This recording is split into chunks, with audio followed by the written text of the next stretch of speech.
আচ্ছা, তোমাদের ওজন যদি কিছুতেই না কমে তাহলে এরকম দিশি ছোলা রাতভর ভিজিয়ে রাখো।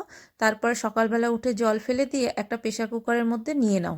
এবারে পরিমাণ মতো জল, একটা তেজপাতা, একটা বড় এলাচ দিয়ে 2-3টে সিটি দিলেই দেখো ছোলা কেমন সিদ্ধ হয়ে গেছে।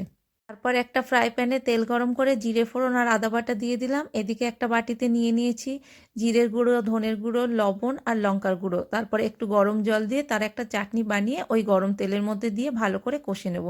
এবারে সিদ্ধ করে রাখা ছোলাগুলো দিয়ে উপর থেকে একটু কসুরি মেথি ছড়িয়ে ভালো করে মিশিয়ে নিলাম। এবারে এর মধ্যে একে একে মেশাবো সিদ্ধ করে রাখা আলু, কুচিয়ে রাখা পেঁয়াজ, লঙ্কা, টমেটো, শসা আর ধনেপাতা।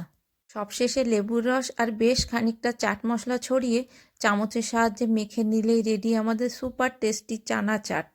সত্যি বলছি, এভাবে চানা চাট বানিয়ে খেলে ওজন তো কমতে বাধ্য। বিশ্বাস না হলে আমার কথা শুনে একবার বানিয়ে তো দেখো। আজকের মতো এখানেই শেষ করছি।